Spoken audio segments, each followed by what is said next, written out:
Oh, are you fucking kidding me? My mic was. Oh, Jesus. Oh, my God. Oh, wow. I'm retarded. Oh, Christ. Oh, God. I forgot. Okay. All right. Sorry about that. Welcome to the AVC show. Fuck me. Um, I'm AVC. Sorry about the last couple weeks. I've been AWOL, and I've had a lot of nonsense happen in my real life. And I just couldn't manage the show. But in order to make up for it, here I am. I've got a bunch of topics lined up. I'm actually kind of excited to talk about. And welcome back. Sorry. Yeah, I'm kind of a mess, but I will try to keep it together. So I guess since I had the privacy cover and my mic off this entire time because I forgot how to use OBS, I guess we'll start all over this article. So fuck me. Anyway, so USA Today, an opinion by Rex Hupke on May 7th, 10 days ago. Sorry. The title is titled "The Republican Party has become the very cancel culture it pretends to rail against." So, let's just get started, I guess.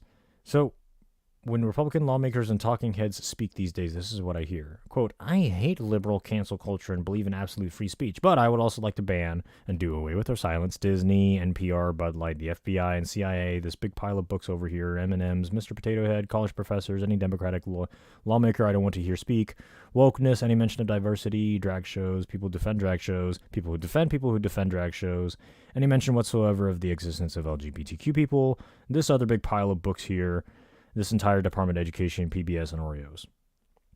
It all makes perfect sense if you have too much time on your hands and too few functioning brain cells to process the, wow, very inflammatory, I see, the meaning of the word hypocrisy.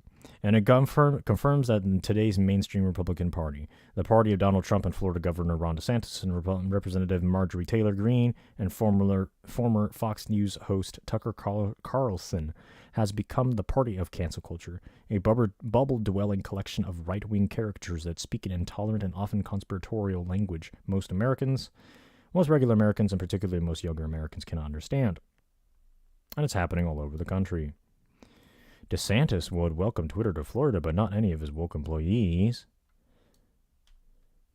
Consider a recent comment from DeSantis when he was asked about the possibility of Elon Musk relocating Twitter's headquarters to Florida. You know, I know Elon Musk, and I would tell him, like, okay, well, if you're going to move Twitter to Florida, are you just bringing woke employees to Florida, or are you just bringing your people? If it's just his people, then it may be good. So the woke are unwelcome. People who disagree with DeSantis' anti-woke stance, whatever that happens to be, since it changes from day to day, are unwelcome. DeSantis continued to praise Musk's attempts to de-wokeify the social media platform. Quote, "So I really applaud him for taking on Twitter, trying to moor it back towards facts and truth and stop parroting the ideology and try to censor beliefs that conflict with it." Allow me to translate that into English. DeSantis is glad that Musk is silencing people he disagrees with because, in his mind, that will stop them from trying to censor things they believe are wrong. The woke must be silenced because free speech? It's worth keeping in mind that the things, quote, the woke at Twitter try to ban include Nazis, bigots, misogynists, racists, and others spouting violent rhetoric. That, by DeSantis' logic, is bad. This stifles free speech. And the best way to stop that free speech stifling is to silence the woke and not welcome that to your state. Some conservatives will argue that this kind of thinking, the thinking that leads a governor like DeSantis to try to cancel a huge corporation like Disney because it spoke out against one of his policies, is not what the Republican Party is all about. To that I say, prove it. Because at best, I can tell these days that is all the Republican Party is about. A ground departure from the party's previous beliefs in limiting government intrusion into people's lives. You're funny. Yeah, well, I gotta break it to you. Chippy never was about that. There's also the law of convergent behavior. Don't forget that a lot of people join the same party for completely different reasons.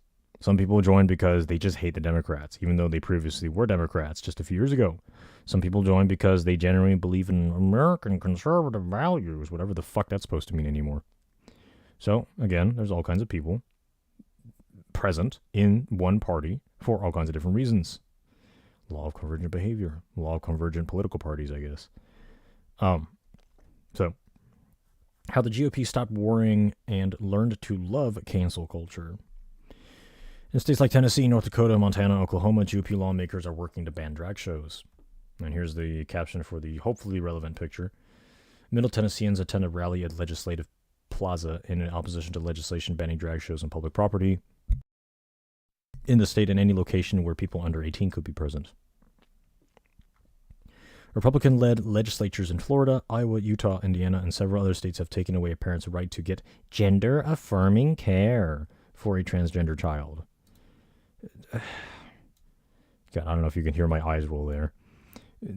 Florida passed DeSantis' now infamous Don't Say Gay law, restricting kindergarten through 12th grade teachers from discussing sexuality or gender identity in the classroom. Books are bad, so we must ban books, says the party of limited government.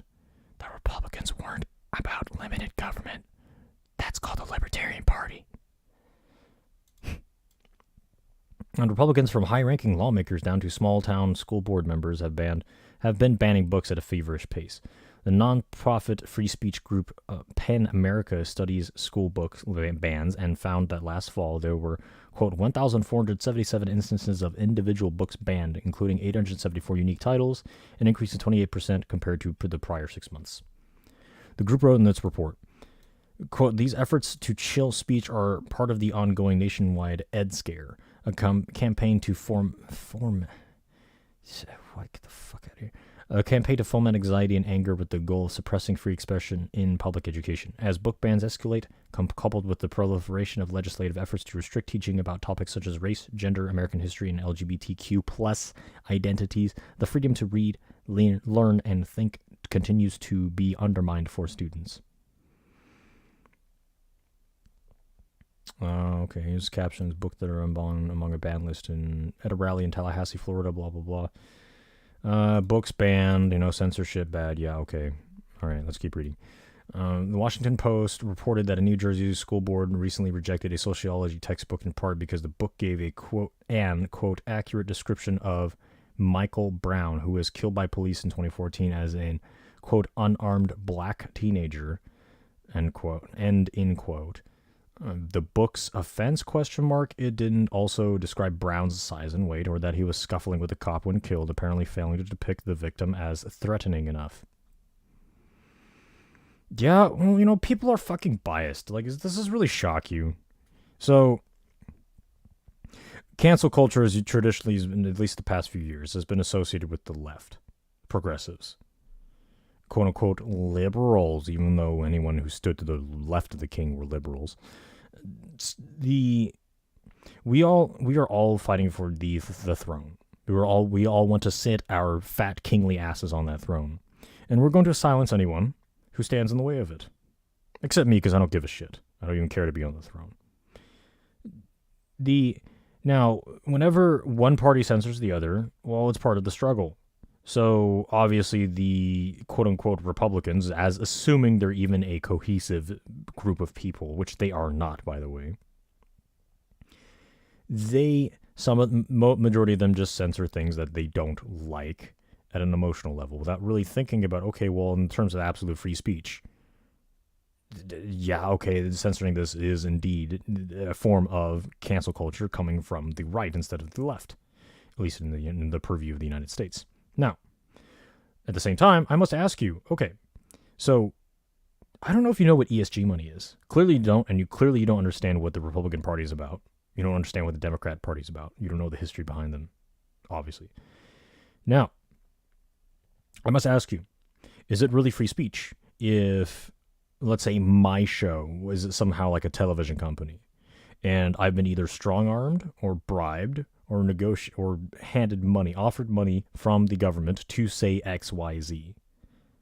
Is that really free speech? That's not necessarily what I believe. I'm just paid to say it.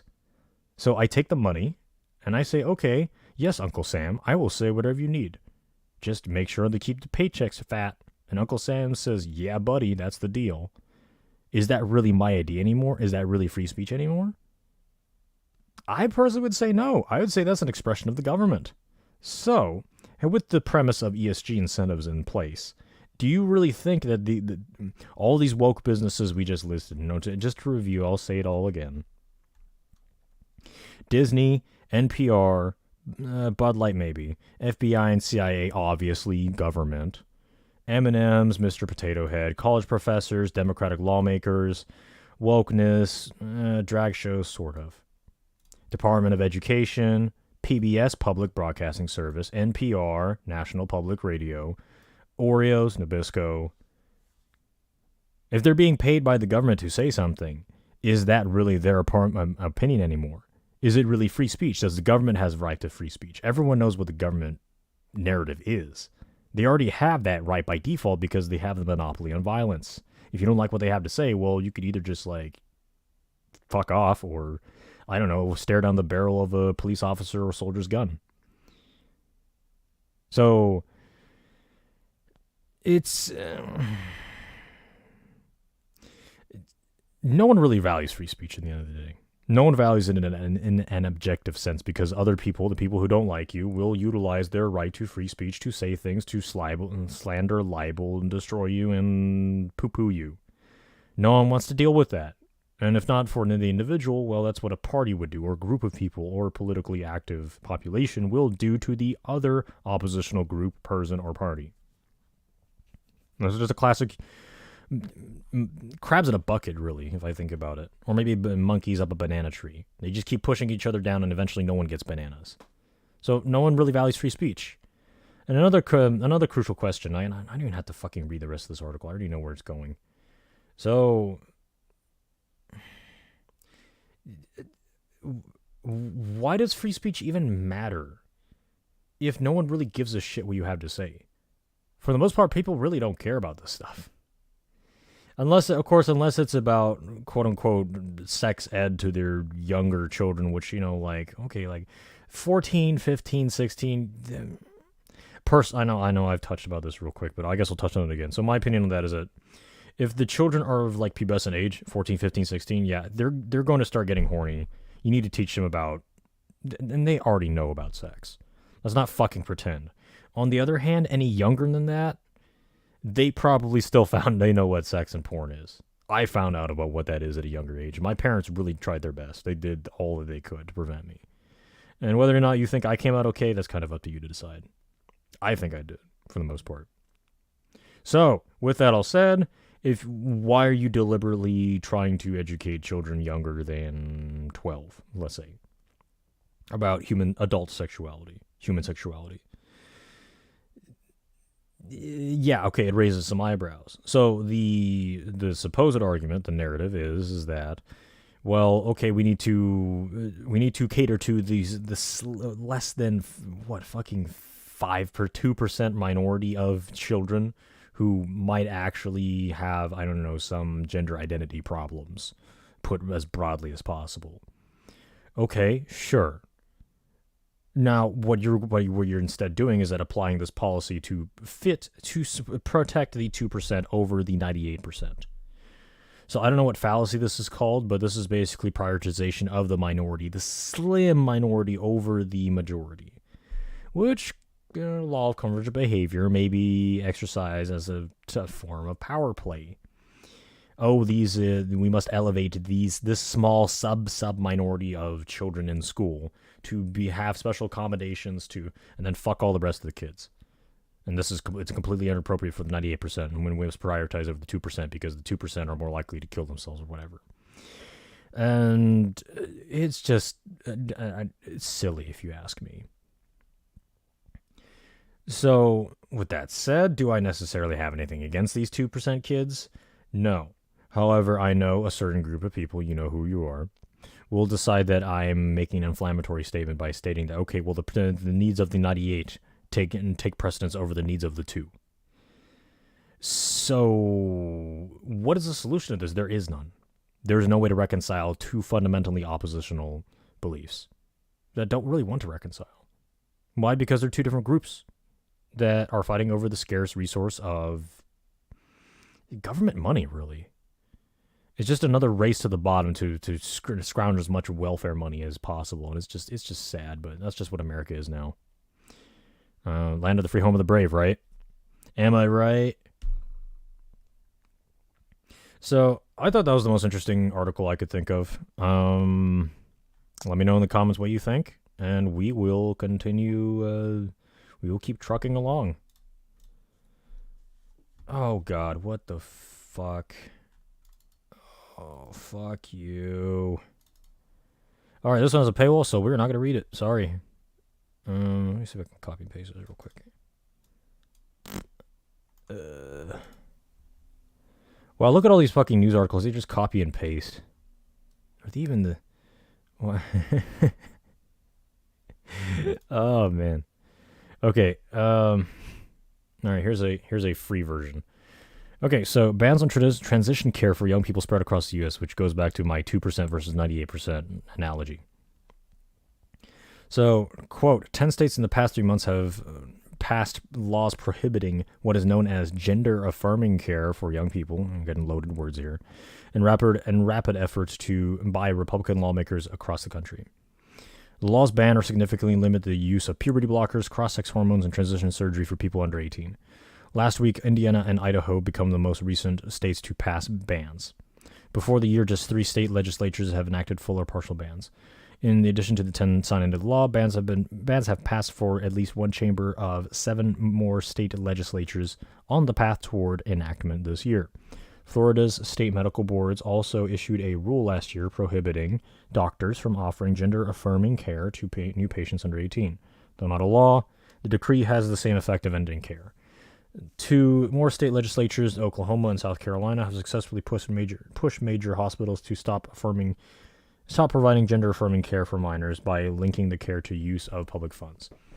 And Missouri's Attorney General on Thursday announced a temporary order severely restricting gender-affirming care for both adults and minors by mandating strict requirements, including evidence of 3 years of gender dysphoria documented by physicians.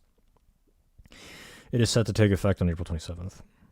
These state-level actions are part of a broader wave of anti-trans legislation that has been proposed and passed across the gender. God, I've been reading too much woke bullshit in the news. Across the United States. And hospitals have faced significant harassment for providing gender-affirming care in the last few years.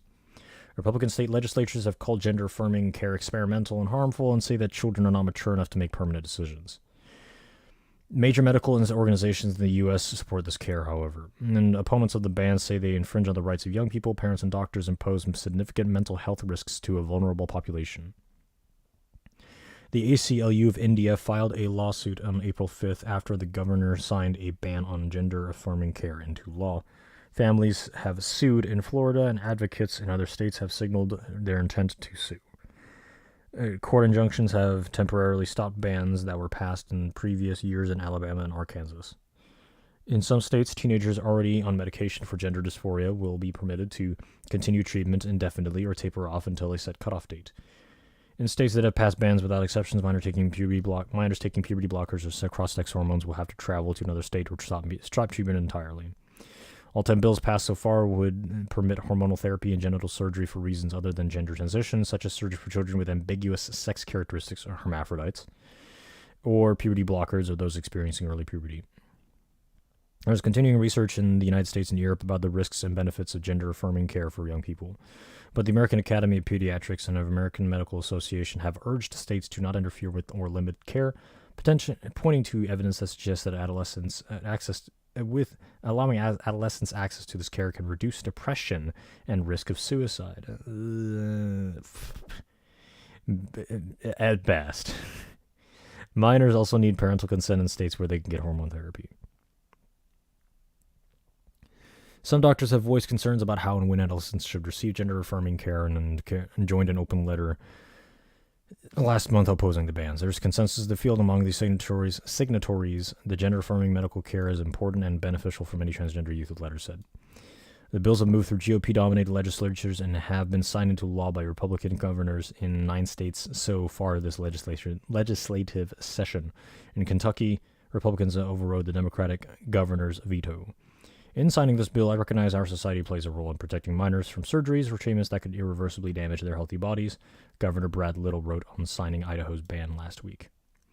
Several of the bans include significant exceptions. Arizona's ban, passed last year, prohibits only surgery, which is rare among transgender teenagers. Georgia's law bans cross-sex hormones and operations, but not puberty blockers. And West Virginia's ban allows the care to continue if two providers agree that treatment is, quote, necessary to, quote, limit self-harm or the possibility of self-harm. The amendment that was proposed by the Republican State Majority Leader Tom Takubo, who in a floor speech last month referred to significant mental health benefits that gender-affirming medical care for some teenagers has for some teenagers with gender dysphoria. Who is affected? There are 53,000 transgender adolescents in states where some or all of the gender-affirming care has been banned, and about 300,000 will nationwide, according to some estimates from the Williams Institute. Many of the major gender clinics across the Midwest and South typically treat only 100 or 200 adolescents, and not all of them getting hormone therapy. Estimates from Reuters suggest that a few thousand young transgender people nationwide are on puberty blockers and cross-sex hormones. Providers expect the bans and closures will put pressure on the states where gender-affirming care remains legal. The Gender Health Program in Children's Minnesota has a wait list of around a year, according to its director, Angela Goopford. She fears the list will grow as patients from nearby states seek care. As it stands now, there is a huge hole for access to care for transgender adolescents through the center part of the country and across the South, she said. Kids are already driving 4 hours for care with their own state are going to have to cross state lines. For families who can't afford much travel, quote, their kids just won't have access to care, she said. When Alabama's ban was first passed last spring, the University of Alabama at Birmingham prepared to send its patients to neighboring states. A court paused the part of the law that banned gender-affirming medication. Quote, now some of the neighbors that we called last May are calling us because their states are passing laws, said Hussein Abdul Latif, a pediatric endocrinologist with the university hospital system. Future bans. Lawmakers in more than a dozen states are considering bans restrictions on gender-affirming care. Many of these states, however, have at least one chamber held by Democrats or have a Democratic governor, severely limiting the bill's prospects. Kansas Republicans passed a ban on gender-affirming care, but the Democratic governor, Laura Kelly, is expected to veto it, and the bill's support is so far short of a veto-proof majority. Wyoming Republicans' attempts at passing similar legislation died in the legislature this year. Bans seem to be more realistic than in several GOP-controlled states, especially Texas and Oklahoma, where legislation has passed for at least one chamber of the legislature. Last year, Texas declared that providing gender-affirming care was child abuse, though a court has partly blocked the state from investigating families. Adolescents in the state are still able to get some care, but it's not clear how many providers have ceased to offer services. In Nebraska, Democrats have brought the legislative session to a standstill by filibustering the state's proposed ban, but the legislation has made headway in recent days. And bills banning care in Montana and North Dakota have been sent to those states' Republican governors. In South Carolina, the measure has clear support. More than half the state Senate co-sponsored one of the bans introduced, and in North Carolina, which has a Democratic governor, Roy Cooper, Republicans introduced a ban last week on the same day that it gained a veto-proof majority. The post bans on transition care for young people spread across the U.S. appeared first on New York Times. So, and the 98.2% rule still applies here. I guess in order to say something that I haven't said on the previous article, the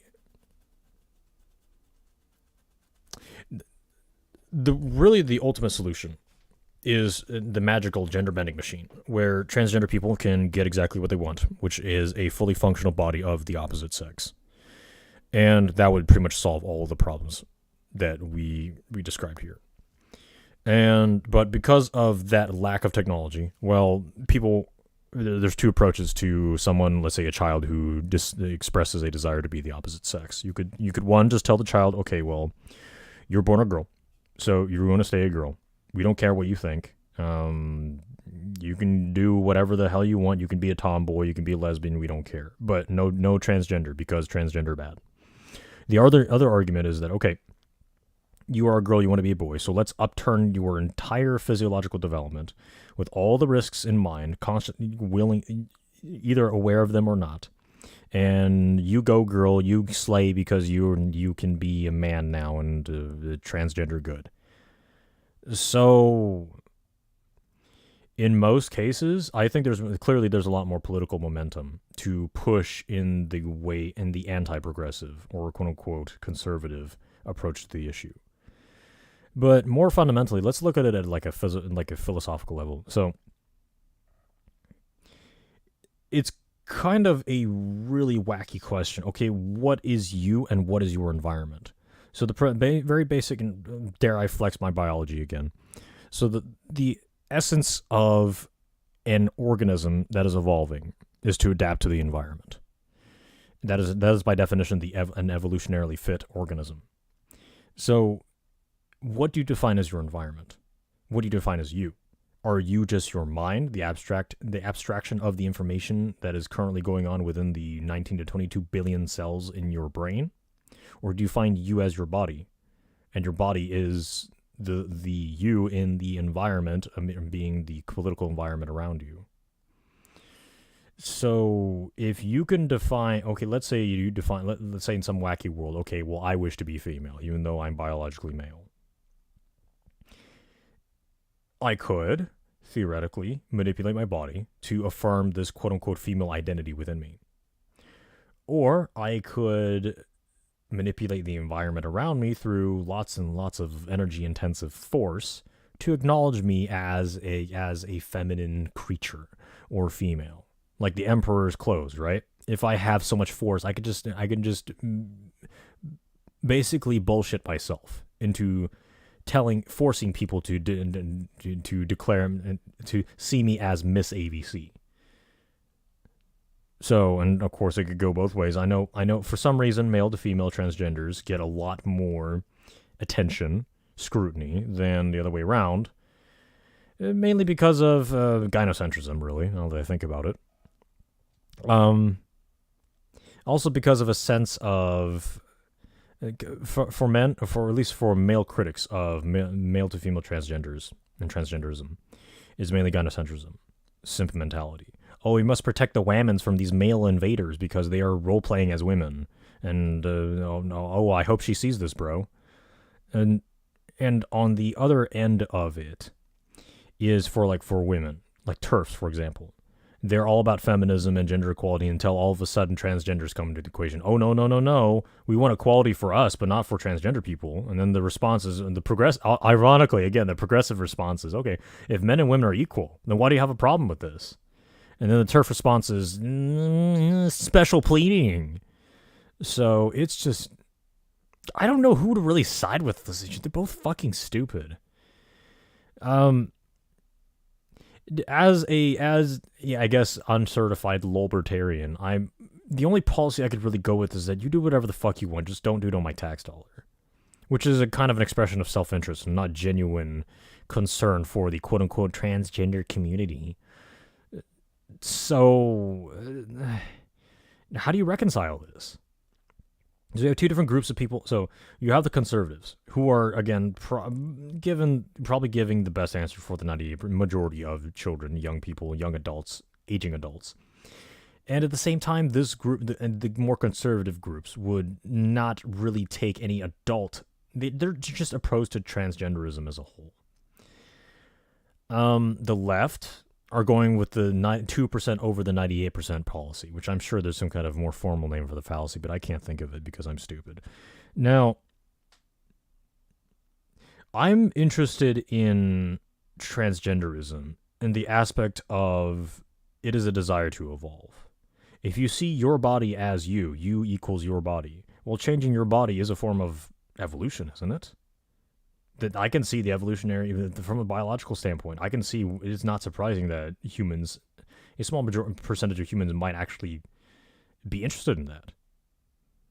Especially if it's like reversible or cheap or quick or guaranteed to be physiologically cohesive. For example, let's say if you hop into the gender bending machine, well, you'll be fully functional down to the DNA as the opposite sex. Then there's no longer any risk. So then people could just hop in and transition, and I don't know, if they want to change their mind, well, they could just go back. Or if they do transition, well, they could lead a fulfilling life as the opposite sex, and to be fertile, to have children, and not to be physiologically fucked up as a result of our current technology of quote unquote gender affirming care, particularly surgeries, which are, as you know, irreversible. So, and of course, almost guaranteed sterility. But the technology, clearly, there's a push going for it. And again, I'm really interested to see that. That's a very significant part of transhumanism, and I don't know how you feel about technology as a whole. I don't know if you're just some Ted Kaczynski ass fucking hermit who just doesn't like technology, which you always have the option to leave, but you don't, and you're here listening to this show on the internet, so you're kind of full of shit. Or you're a kind of technological accelerationist like me, who wants to see it come by faster and is more than willing to learn as much as possible about new trends, new things, what the kids are doing, what the kids are saying. That's also an expression of adaptability and willingness to evolve, or desire to evolve, to be fit for the changing environment. Or the environment, or it depends on what you see as the environment. Do you see your mind as the environment? And you is just your body? I don't know. The more questions I ask, the more questions I get. No answers. So, even from a completely secular biological standpoint, and I don't give a fuck what your religion says. No, men are men and women are women. Well, clearly not. Otherwise, we wouldn't have this fucking argument in the first place. So, I don't know. I can't even think of a solution. Like, someone has to lose here, and I guess now that I walk back from, I've been on the left. I've been, at least in the purview of the U.S. left and right. I've been on the left. I've been on the right, and now I'm stepping back, and I keep asking myself what really matters to me in my life. And for the most part, it's, even though disappointing at times, I think what I appreciate is technology and beauty. Which, of course, is beauty subjective, technology is objective. It's the marrying of something hard and concrete to something abstract and amorphous. And the idea, the idea of becoming the other sex is very highly abstract. So I personally believe that a lot of life is about turning a fantasy into reality. And to what degree you want to achieve that is entirely up to you. And for a lot of these people, I can empathize. Okay, well, you have a fantasy and you want to turn it into reality. Especially when this fantasy doesn't involve directly attacking others and harming their pursuit and their dreams or their deliberate delusions that they want to turn into reality. I don't see what the issue is. It sucks that this small minority of people don't have any option other than to sterilize themselves from an irreversible surgery. But that's all we have right now. And there was no deliberate malice other than just bad luck and fate itself for someone to have such a, depending on how badly this delusion is or this desire is to become the opposite sex. It's not there's no deliberation, there's no deliberate curse. It's just shit happens. And so with all that said, if it has to come from the government, especially if it has to come from my tax dollar, where I don't personally benefit from this, I prefer not. So I guess there's different ways to look at it, and it's just, I could just talk on and on and on about this, but you could make an argument that, okay, this is just all an economic issue. But then economy is governed by human behavior. Human behavior is about ideation. Ideation, ideology, abstraction, fantasy, they want to turn into reality. So human dreams, well, at least for driven people, and with a slim minority as that may be, is all, I guess, the root cause of these things. And it's about my dream versus your dream. And I don't know what to say at this point other than just we'll see who wins. Yeah. I really just, particularly regarding this issue, I want to see that the Gender Bender 3000 to just solve all this problem so people can just shut the fuck up about it and enjoy their lives. Happy in their own bodies, hopefully. On the other hand, is happiness even worth pursuing? Are there other ways to have a fulfilling life without being constantly dependent on a transient, physiologically unsustainable neurochemical high known as happiness? Yes, there are many other ways to live life other than pursuing happiness that are sustainable, that are motivating. But that's another conversation for another day. Okay.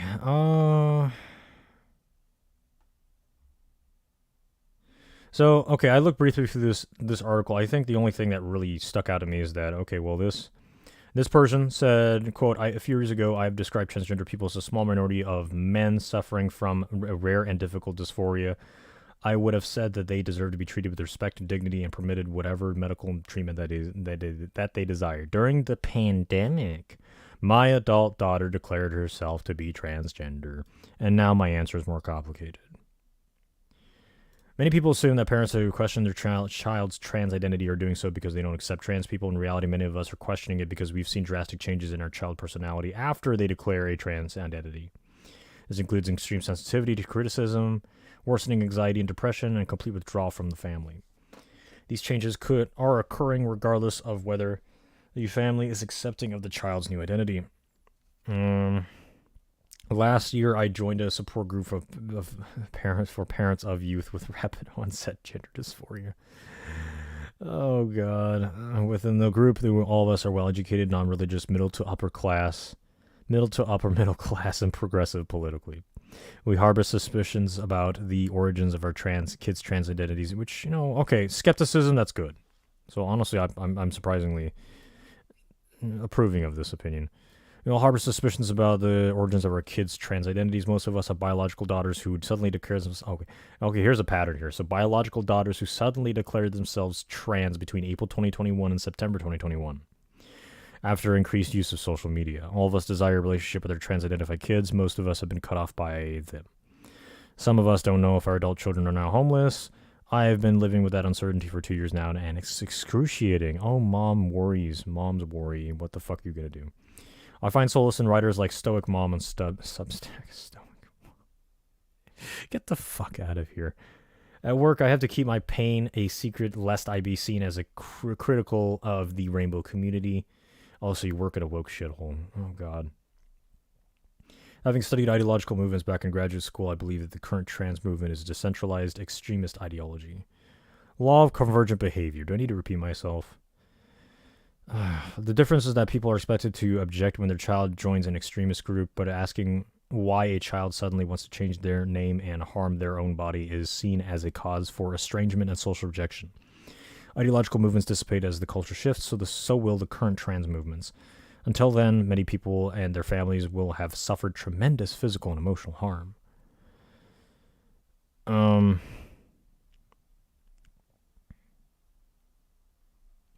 Blah, blah, blah, pastor's daughter. Okay, this other story is from Stephen. Stating that his name, the change of the daughter's name was more than difficult than her gender change. Oh, whatever. I don't care to fucking read religious bullshit. Anonymous wanted their name withheld for fear of personal repercussions. Quote, I completed 2 years of a clinical psych PhD program, did a psychological evaluations for 8 years, and I'm working on my dissertation in psychology. On trans issues, there's such a desperate need for research by impartial researchers with no agenda. Yeah, good luck. Good luck finding those people. To get an accurate idea of what is happening in the current climate, that research will never happen. Yes, I agree. Researchers are taking the issue on what would also have to be able to tolerate sustained public vilification and social media harassment from both sides of the debate, which is traumatizing and can be dangerous for individuals and their families. It also makes it impossible to find out whether the average trans person thinks about trans activists and what their actual concerns and beliefs are. This will greatly inform public debate. What the fuck? What are you hiding from, you fucking pussy? You're not even saying anything inflammatory here. You're just stating... oh, jeez. Facts. Anyway. Another opinion here. Matt is frustrated that, quote, concern, confusion, and legitimate questions get conflated with hate, and it all gets labeled violence, genocide, etc., which alienates the people with concerns and questions. Yeah. I mostly agree with that statement. Here goes. Non-binary as a identity category is inherently anti-feminist. Oh, shut the fuck up. Get the fuck out of here with your feminism. Feminists have fought for centuries to expand cultural notions of womanhood, and by extension, manhood, because, men cannot understand their own gender. They must get the approval of women because that's about gender equality. Clearly, men are... Do they have their own agency? Do men have agency? I think women have to make all the decisions. Yeah, because that's about gender equality. Remember? God, fucking Christ. So that individuals cross beyond binary notions of gendered behavior, presentation, aspiration, and more to break out of that binary, only to reject the labels of man or woman serves, only to reify those regressive and restrictive notions of gender by implying that if you transgender, you're no longer a man or a woman, but something entirely different. I work in a progressive industry where marginalization and oppression function as capital, and non-binary is the new marginal category. But unlike being black, female, gay, or disabled, non-binary status can be seem like it's opt-in. You announce that you're non-binary and change your email signature to say he/they. Thank God I don't have to deal with these fucking people in real life. And you've conferred upon yourself a status at no real risk to yourself. In theory, you can simply abandon the transgressive they for the safety of he as it suits you. Okay, all right. Here's what I don't fucking understand. Despite of being generally kind of neutral or slightly pro-LGBT, in the sense that I don't care and I don't see exactly how being gay, lesbian, transgender, bi, whatever causes any inherent problems per se. What the fuck is the point of having non-binary? People don't really know what to expect whenever they're told they. Well, what I expect is that it's usually some pudgy white girl with self-esteem problems that isn't very feminine, so she declares herself as non-binary or queer or whatever because she just can't fit into the archetypical attractive female presentation, appearance, physiology, etc. There's some males who also fit into this androgyny presentation, physiology style, and declare themselves as non-binary. Well, look, here's the thing. Whenever you, especially when it comes to medical terminology, or let's say you're dating and you were sexually interested in a partner. Okay, if you say, oh, I'm non-binary. Okay, do you have a dick or do you have a pussy? So depending on what your partner is interested in, he or she will like to know. So if you declare it ahead, if you're honest and say, okay, this is the kind of hardware I have. Is this compatible what you are looking for? It's kind of an honesty thing. I personally, if you ask me, I don't think there's anything wrong with being a feminine man, as long as you're stylish and you're not fat or disgusting or just otherwise slovenly, not taking care of yourself. There's nothing wrong with being a masculine woman. It's a style thing. Feminine men doesn't mean they can't succeed. Look at the fucking rock stars of the 80s in the West, or Japanese rock stars today. They all look like chicks. And are they in any shortage of opportunities for? I mean, imagine all the pussy that a girly Japanese, effeminate Japanese rock star gets. Even if he sings like a really high pitched voice, dude, they've got girls on lined up to see them. There's no shortage of social approval for feminine men. You just have to be diligent, disciplined, and have talent, skill, something to present other than your physiological sex. There's also lots of praise for masculine women, especially in this cancerous age of feminism that we're living under in the Western countries. If you're a woman that's actually worth her salt, that can actually play with the boys and keep up with the boys, that's amazing. Own it. And declare yourself as a woman, because that's what's between your legs. If people want to shag you or hook up with you or date you or marry you or, God forbid, have children with you, I think you owe them a honest answer about what's between your legs. There are girls who are interested in feminine men. There are guys who are interested in masculine women. There are tomboys, and there are K-pop singers. What's the big fucking deal? Dress however you want. Style yourself however you want. And if you're transgender, okay, well, make it clear. If you're not, well, state, I am a feminine man. I like being girly. I have really nice hair. I'm an amazing singer. I probably got better legs than your girlfriend does. If you're a masculine woman, own it. I'm a tomboy. I'm a butch. I like keeping my hair short. I like getting my hands dirty. I like working on cars, whatever the fuck.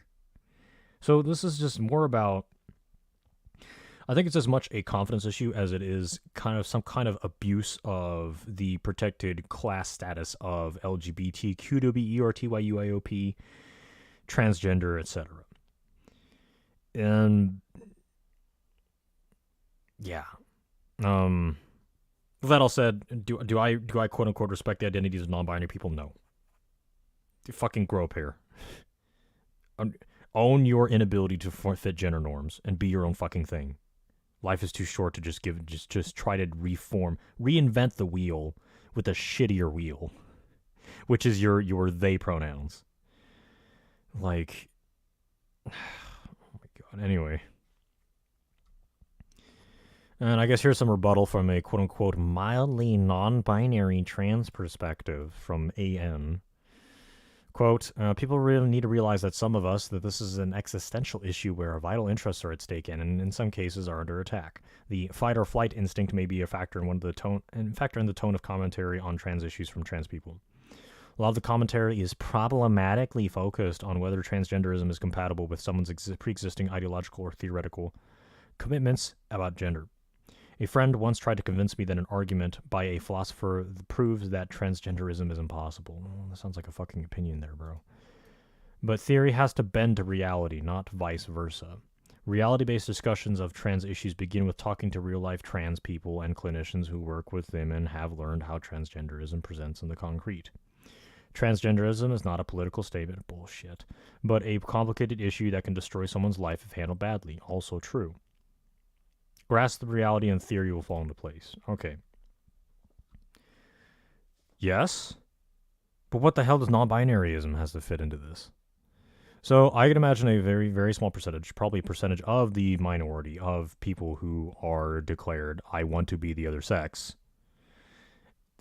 are probably suicidal about it. And in that case, if they really are at that point, well, I guess at that point, well, maybe it's better to just give them the snip and the surgery to give them the fake dick or fake pussy that they so wanted, so they don't kill themselves. But then 40% of the people who do pass the surgery, do complete the surgery well, still commit suicide afterwards, which is honestly kind of sad. What have these people done to really deserve that? I'm not here to make moral should or shan't statements. I don't believe in morality itself.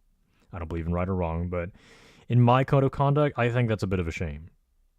Well, these people could have amounted to something else other than just suicide statistics. But at that point, well, what literally can humanity do for them?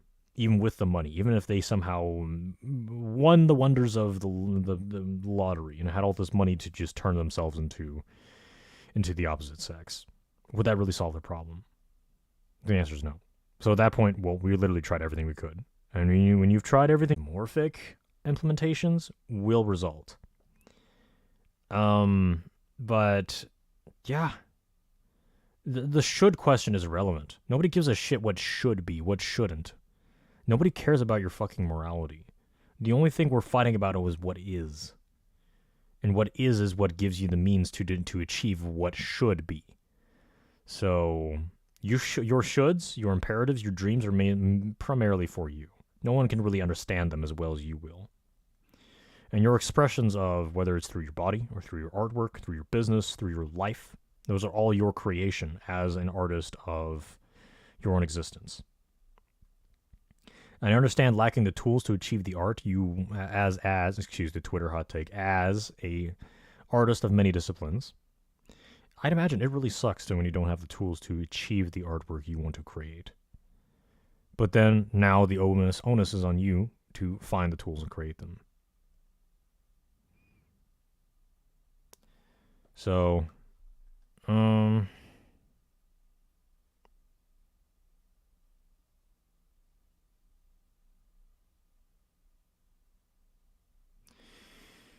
okay, yeah, blah blah blah blah blah. Women, woe is the plight of women who deal with the dog shit healthcare system. I don't know, dog shit's maybe is a short word. In the United States, it is the world's leading healthcare, but at a forced choice or the lack of options. You do not have the cheap option. It's either the expensive option or no option, which is the headache with American healthcare. Blah blah blah. I know women who've been denied pain management for IUD procedures and women whose polycystic ovarian syndrome went undiagnosed for years because doctors thought they were exaggerating their pain. I know women who have been thrown on birth control at age 13 after very few tests and conversations because their doctors couldn't be bothered to look into what was actually wrong with them. Okay, blah blah blah blah blah. Fuck your anecdotes. Yeah, I could state anecdotes saying otherwise. So I just wish the same amount of skepticism and critique was applied to medical practices that have harmed legions of many of my female friends and family members. Well, you already got it. I hope you're happy. Large newspapers publish that many articles that gender clinics affect at least at most 0.2% children in the United States. That sounds like a reasonable number. I'm not arguing that reporters shouldn't cover the issue, but I'm not arguing that anyone who approaches clinical practices are critically acting out of malice. It is important to continue researching gender care because I want all children to receive the best possible treatments. I just was the same amount of skepticism and critique. Okay, I'm with you on skepticism. I'm not with you with your shitty anecdotes. Stop being a fucking child. Nobody cares about your anecdotes. Okay, Mike asks, how do we teach kids about gender, social construct that is rooted in ever-changing cultural mores? He writes, quote, the off-sided genderbred creative, I guess. Genderbred person, an infographic sometimes used to explain gender diversity to children, includes a spectra of masculine and feminine gender expression, which defines as our, quote, actions, dress, and demeanor, as well as how people might perceive us based on gender norms. These norms can vary by geography, era, geography, class, and ethnicity, and more. The locus of identity isn't just claimed to be personal, but is affected by what others believe, others observe, assume, and even expect. In short, this model empowers the gender norms that we worked so hard to dismantle! Exclamation point. One's actions, dress, and demeanor shouldn't need to have any relationship to one's sex. Girls don't have to wear skirts. Yes, okay, I agree. Girls can get really angry and boys can cry, and often. We were increasingly quick to label these behaviors as possible signs of being transgender and worse, suggesting people. Yeah, I kind of agree with that. I guess it goes back to what I said earlier. I personally don't see anything shameful with being a feminine man or being a masculine woman. As long as you're fucking stylish, okay? At least look good. I think about myself sometimes. What behavior do I exhibit and intrinsically makes me a man instead of a woman? And at one point in time, I might have said weightlifting or consuming protein powder or wearing a jacket and tie. But now I realize how horribly sexist that all is. The answer is truly nothing. There's no demeanor or effect I possess that defines me as a man. Okay, so real quick, in case anyone forgets, I don't care what the fucking politicized dictionary says. So, masculine and feminine means behaviors, attributes, or mannerisms associated with male, masculine, female, feminine. Duh. Now, there is some relativity from culture to culture. For example, let's go from species to species even. So let's look at some birds, okay? Let's say the most obvious example is peacocks, right?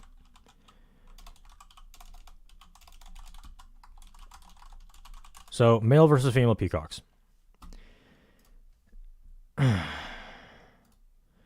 You take a look at this. So there's pretty obvious sexual dimorphism between the males and females of the peacock species. Females are just kind of plain. They're just kind of bleh. They're there. Mostly gray, right? Look at the male peacock. The male peacock is a fucking, like, rave show. And whenever he walks around with his feathers spread out, I mean, look at that. Yeah, holy shit, right? So, because of in the Western world, and for many centuries now, well, no, not even many centuries if you really think about it, for maybe maybe like 100 years or so. I think starting in the 1920s with the U.S. and then the culturally bled off to other cultures. It may have started with like long hair. So men during the Industrial Revolution, they went to the factories, they had to cut their hair because just in years past, well, men usually have longer hair than women, and everyone had long hair because that was just natural human genes. So we associated back then, we were more like these animals, where testosterone increases hair growth all over the body, chiefly with head hair, facial hair, body hair, etc. I mean, duh. Physiology 101, right? Now, only within the last 100 years have we decided, only within the last maybe 200, 300 years, we've associated with, okay, having shorter hair means you work in a factory, you're practically minded, you don't want your hair caught in a machine. That's masculine. To go out in the factory and work and come home to your long-haired wife, who still keeps her long hair because it's an indicator of health, right? Healthy hair, healthy body, supposedly. Now, only within the last 100 years or so have we associated with elaborate hairstyles being feminine. So, because again, naturally, men grow more hair, they grow thicker hair, faster hair because testosterone increases hair growth all over the body. So, meanwhile, the women continue to style their hair and they get really elaborate with it. Meanwhile, and whereas the men working in factories, all continuing today, generally prefer to keep their hair short. But now, within the last, especially within after the 80s, maybe due to rock musicians, men decide it's an act of rebellion to say, oh, you know what? I'm gonna wear a crop top. I'm gonna wear a thick eye makeup. And I'm gonna... Here, let me show you. Rock stars. There we go. Good old rock stars. Look at this. So, oh yeah, good old Bill Kaulitz from Tokyo Hotel. It's kind of an act of rebellion. I'm gonna grow my hair out. I'm gonna style it to be feminine. I'm going to wear thick eye makeup, which is obviously associated with human females within the last 100 years. Now, okay, whenever most people in the West would look at Bill Kaulitz in his younger years and decide that, hey, that's awfully feminine. Is this even a man? He's so pretty. He's almost prettier than a lot of girls. What the fuck? Well, depending on how you look at it from a biological standpoint, well, actually, this is ironically masculine behavior. Look at the peacocks I just showed you. Who's the flashier one, the female or the male? So the male's flashy because he uses his flash to compete with other males. Masculine behavior. The female's just kind of plain, and just looks at the male to see who has the biggest feathers and be like, I like your feathers. You're a stud. Come and fertilize my eggs. So, in some wacky sense, going back to the original rules of biology, being plain is considered feminine, and being flashy, exquisite, decorated, like this, is masculine behavior. Crazy, isn't it? So, is Bill Kaulitz transgender? I don't think so. But of course, what is the authority to even to decide the answer to that question? Well, does Bill Kaulitz say that he is transgender? If so, yes. Then I guess, well, all right. Well, Bill Kaulitz is now Billy Kaulitz or whatever the fuck. She now is a lovely emo kind of punk rock singer. And a lot, as you'd imagine, well, especially with the clothes, Bill Kaulitz might be mistaken for a female. Understandably. Because he does also have physiologically some traits that are like that of females. You know, nice skin, narrow chin, narrow jawbone, etc. Eyebrow arches, yeah, eyebrow arches aren't really that pronounced. Very feminine features. Feminine in accordance to human physiology. Other androgynous rock stars, not so much. But I think you get my point. And if you don't, well, you're beyond help. I don't know what to tell you. So, yeah. If you ask me from a biology standpoint, yeah, this is quite masculine behavior. Being flashy, aggressive, loud, drawing attention, just like this male peacock. Just like all kinds of male birds. The males are almost always more colorful than the females. So, am I making a political statement with this? No. Not really. There's a political ramification to me making this mostly biological argument, scientific argument. But I don't care because I guess I'm a scientist first, and I'm a political talking head second. Let's see some other just to continue driving the point home. Let's look at some other male versus female birds. Some birds, like this, I guess, finch. Or whatever the hell these are called. Yeah, some birds, yeah, not much dimorphism. Very subtle. For example, in this robin, the male robin has slightly more orange than the female. And some birds are monogamous, like penguins and geese. Well, let's find some examples. So in these, well, it's pretty clear. Whatever common redstart. So this, you can tell this is the female, this is the male. The male is a lot more colorful. They're physically about the same size, but the male is a lot more colorful. Whereas other species, let's say like monogamous birds, monogamous species, there really isn't much dimorphism. I'm assuming this one's the male dove because it's slightly larger and slightly more muscular in the neck, but we don't know. Pigeons, well, can you tell? What about these seagulls, I believe? We'll never know. Eagles, yeah, they look pretty much the same. Geese, as I stated earlier. Which one's the male, which one's the female? There's also penguins, the list goes on. You can research your birds at your pleasure. I think I already made my point. So, that's the funny thing about science. The more questions you ask, the more questions you get. There's no conclusions. You don't really find answers. You just find more questions. For some people, that's frustrating. For some people, it's fascinating. I kind of think it's both. But anyway, that's my 2 cents on masculinity, femininity, and let's see what other tranny bullshit I have in my lineup of content. Oh, I guess not. Okay, well, let's keep going through all these articles, and my throat is starting to hurt. Montana banned TikTok. Whatever comes the next could affect the app's fate in the U.S. Yes. So, from NPR, by Bobby Allen.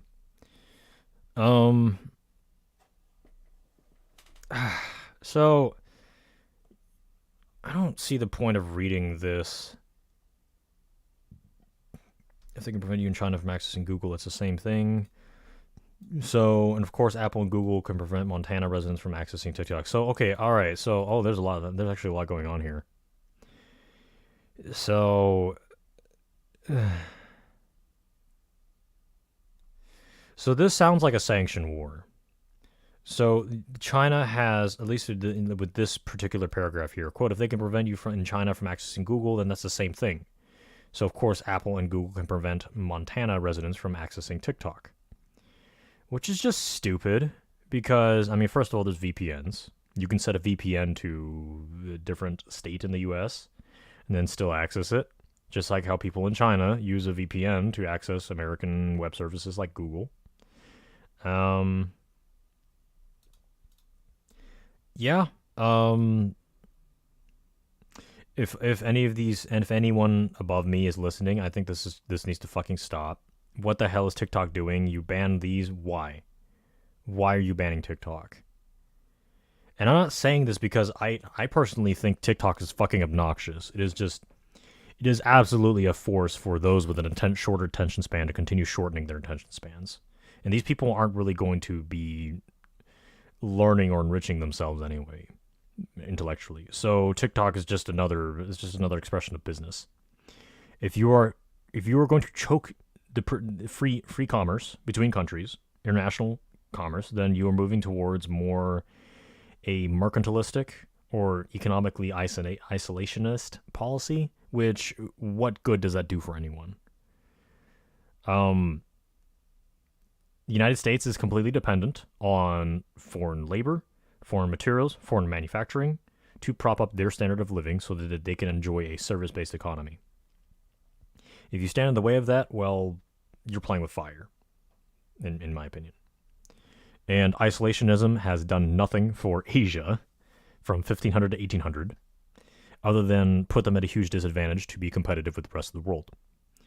I'm not a globalist, but I'm very pro-global economy. And it's totally possible to have a national identity, which I don't personally care about that much, without having to become a quote-unquote New World Order cocksucker. Be part of the quote-unquote global homo, rhetorically put. Yeah, so TikTok is going to sue back. I expected to fight the law in court. Okay, I guess that's good. Why are they fighting over Montana? Why Montana specifically? I think it's one of like the most sparsely populated states, so it's just kind of like a symbolic thing, I think. But of course, I think TikTok's legal team is smart enough to realize that, okay, well, if they're going to ban one state, well, China might respond with another one, and then TikTok needs to protect their own bottom line by, yeah. So, legal expert. Okay, here's the really thick bullshit part of it. Legal experts say that while the First Amendment does protect free expression on TikTok, the government can restrict speech if there is. There is. God, this fucking proofreading is dog shit. If there is a risk to national security, such as if online speech is providing support to terrorists. Far less certain. Okay, so then what the federal government could do, and is likely to, is spin Chinese companies, Chinese people as terrorists to ban TikTok, continue to wage this stupid fucking sanction war that benefits really nobody, other than to garner votes to win another election because the government by the people for the people, but the people are retarded. Digital rights groups, including the Electronic Frontier Foundation, do not see TikTok as a national security risk and are sounding the alarm about the Montana law.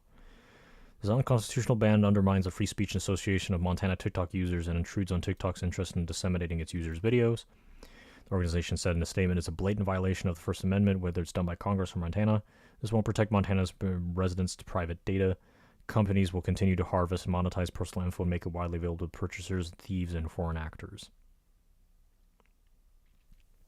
Yeah, that's true. I don't think data brokering is really profitable anymore. Again, ESG incentives are what run the show in terms of free services. Because remember, if you don't pay for the product, you are the product. But data brokering, there's so much data circulating, there's no more value in it anymore. So, again, ESG. With these ESG incentives, you can drop the price of your product, which you have to because people probably don't like the woke shit anyway. Especially when it comes to like arts, and Marvel, and Disney. Yeah.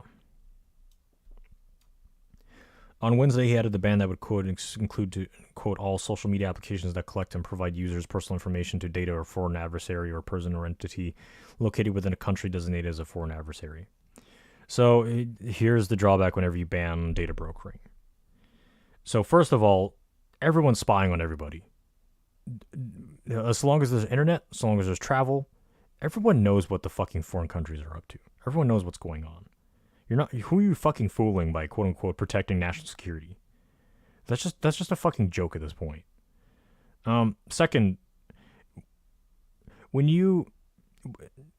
if you put restrictions on data brokering, I swear what's going to happen is that all of a sudden there's no more data to go around. And then the companies are be like, oh shit, how are we going to finance these huge free services for people who aren't going to pay for our product? Well, fuck. I guess we'll have to either charge for the service, which no one's going to pay for Facebook, no one's going to pay for TikTok, no one's going to pay for YouTube. No one's going to pay for all these things we are so used to for free services. And then these companies will just shrink, dry up, fire a lot of people, lose revenue. You are making your country poorer because of your fucking nationalist bullshit. I'm not mad. It's just stupid. And then, of course, the political reasons behind the ban on TikTok is because of needing a scapegoat for America's failure. The chief cause of American failure in economics, in politics, in the country as a whole, comes from the American people. The government is by the people and for the people. All the politicians do are they're just a reflection of what the people want, what the people ask for. The kids want techno, right? So we give them techno. The kids want rock, we give them rock. The kids want silence, we give them silence, because that's how I get my vote, right? So, of course, what the politicians, everyone, the whole narrative from the American people is not going to blame themselves. They're going to blame some of their scapegoat. For libertarians, they blame the government. For the absolutist right, they blame communists and libertarians. For the communists, they blame libertarians and the absolutists. Such as politics. No one wants to take on responsibility for their own failures and their own behaviors. So, and what you can learn from this, well, don't stop using fucking scapegoats. Take responsibility from your failures and learn from them. But who wants to do that when you can just blame someone else? Yeah, that's so much easier. Montana's legal fight with this last December and has considered an all-out ban of TikTok's parent company ByteDance cannot find an American buyer. Okay, so they're banning it from the fucking government too. Jesus. An earlier version. Okay, there's a correction here. This is stupid. Jeez.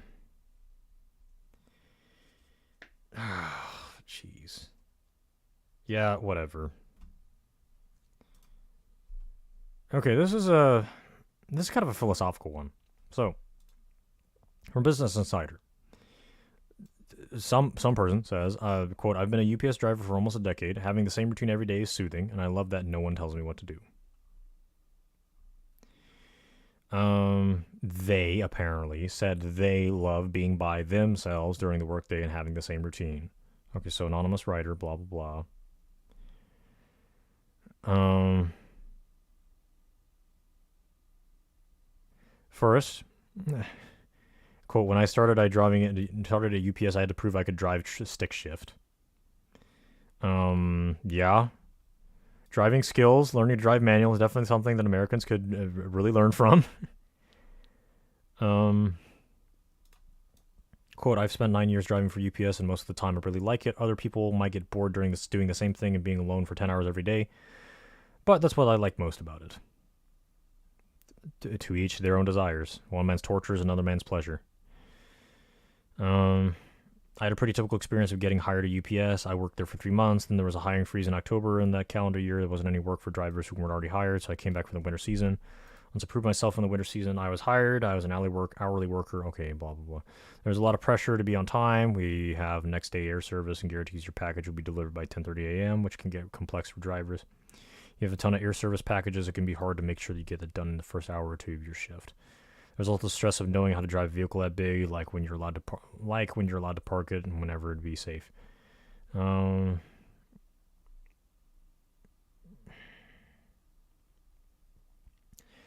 So yeah, okay, subjectivity. The only thing I guess the only thing that really stuck out to me about this article is that a lot of times we discount the value of boring moments in life. We humans have grown ungrateful to the importance of it. I, for one, let's not use anecdotes. So, in a lot of boring moments, if you have any remote sense of ingenuity, sometimes that's where your greatest ideas come from, because it forces you to be alone with your thoughts. And if you don't have any pressing emotional issues or really big problems to solve, well, where do you think creativity comes from? Spontaneity. How do you access the spontaneity? Well, you let your mind wander. How do you let your mind wander when you're constantly focusing on one thing to the next, like some ADHD squirrel?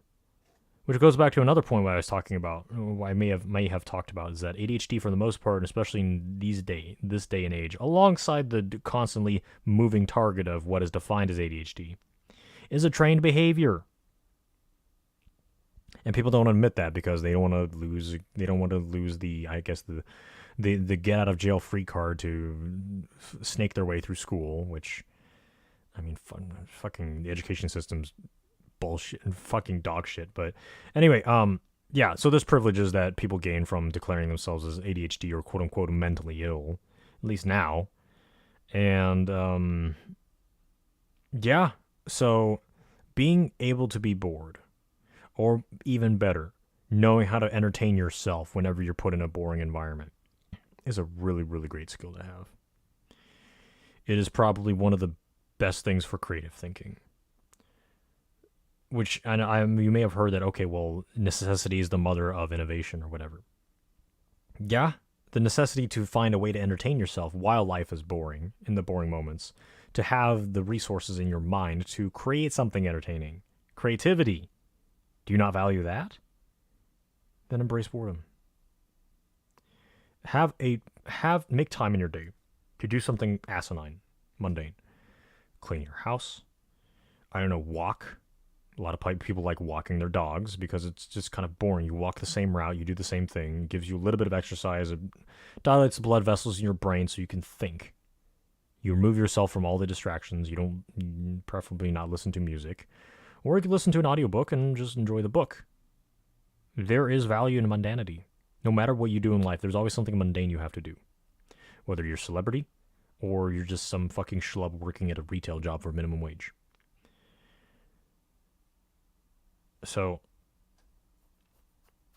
I don't know. Sweeping the floor isn't always a punishment. Don't you think? Especially when you're able to take notes about what you think while you sweep the floor. All right, next quick topic. Stephen Hawking. Humans only have about 1,000 years left. So what I'm thinking is that someone fucking squeezed his arm and told him, hey, Stephen Hawking, you better comply with the narrative of global warming. Otherwise, yeah. So in 2016, Hawking spoke about his beliefs of the future of humans on Earth. His prospects were unfortunately quite grim. We must continue to go into space for the future of humanity, he said. I don't think we will survive another 1,000 years without escaping beyond our fragile planet. Why? Because climate change, global pandemics, nuclear wars, AI and autonomous weapons, extraterrestrial invasion. Oh my god, what the fuck? AI could, okay, blah, blah, blah. Fucking shut the fuck up. AI, okay, let's go to something more interesting. AI can be both our biggest asset and our biggest threat. Okay, these 4 smart people, wow, big smart. They say AI bad. Okay, why? Let's go into detail. Quote, AI systems today have impressive but narrow capabilities, says OpenAI. Quote, it seems that we'll keep whittling away at their constraints, and in the extreme case, they will reach human performance in virtually every intellectual task. It is hard to fathom how much human-level AI could benefit society, and it is equally hard to imagine how it could damage society if built or used incorrectly. So I don't know if you guys know this about OpenAI, and I don't know if you guys actually spent decent amount of time to use all of your brain cells to actually fucking talk to ChatGPT. ChatGPT is super fucking PC. ChatGPT is scared. OpenAI is scared shitless by all the lawsuits, by government strong-arming them. They are trying to please everybody, and eventually they will fucking learn you cannot make everyone happy. So at some point they'll have to offend someone. Personally, what I believe about AI, long story short, and I'm sure there's another feature video I could make out of this, but I'm definitely not going to do that. I believe there is an asymptotic line that the development of AI will continue to progress, and I guess we're obviously at the early stages, or maybe we're up here. I don't know. This is all very this is all anti-concrete, and not necessarily abstract. There is an abstract trend, but where is it?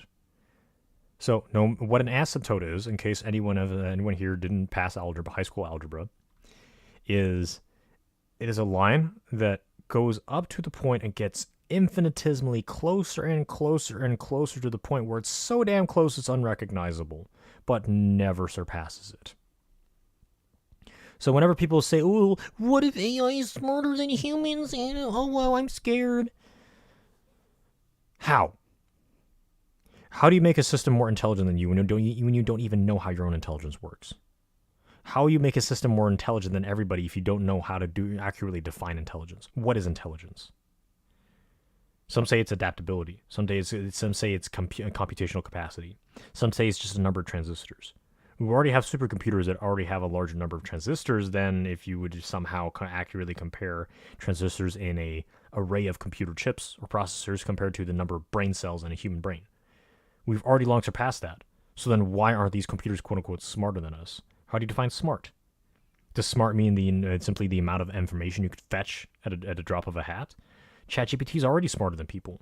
So then why can't it synthesize artistic works that humans can value as much as a human artist? Why is there still a market for art that isn't AI generated? Whenever you generate AI art, why does it look like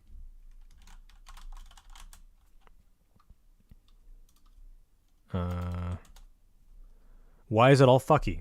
Why do I guess it's a more primitive one. So what the fuck is this? It's all fractalization.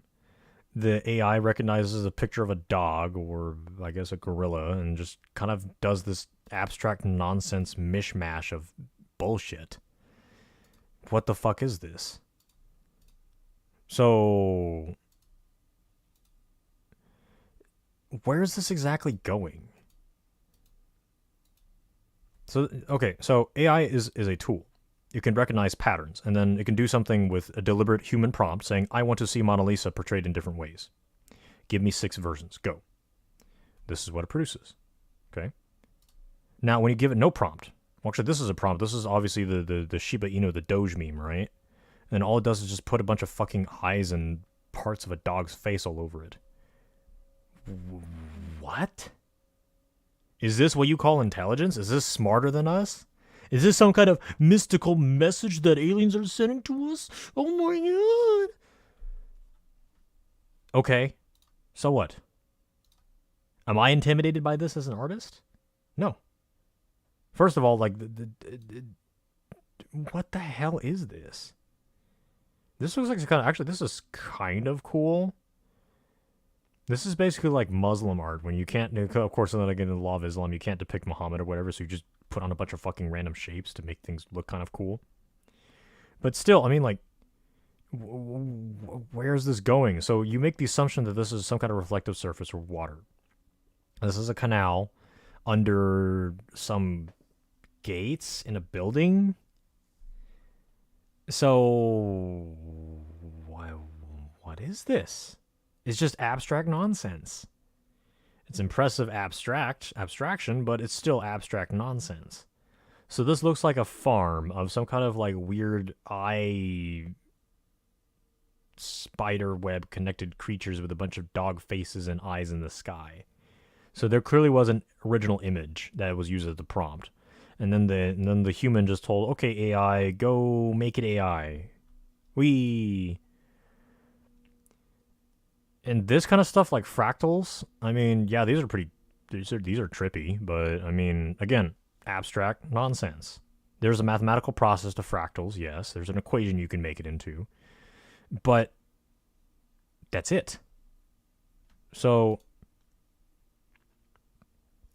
I guess this is pretty cool.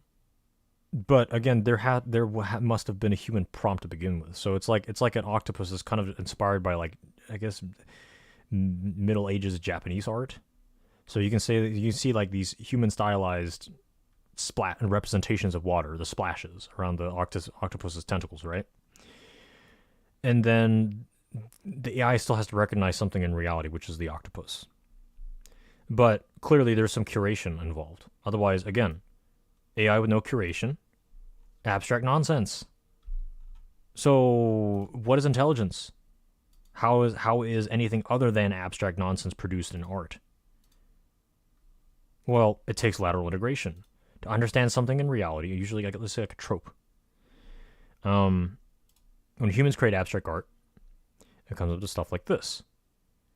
even though it is still kind of mostly abstract nonsense. Well, there's some semblance of order to it. There's not a bunch of dog eyes and faces all over in the fucking sky for some reason. There's a cloud. The cloud is above the world. Here's the horizon. Here's a fucking eyeball or whatever, and here's like a city or some kind of machine. The parts of it all flow together. Let's go look at the AI art again.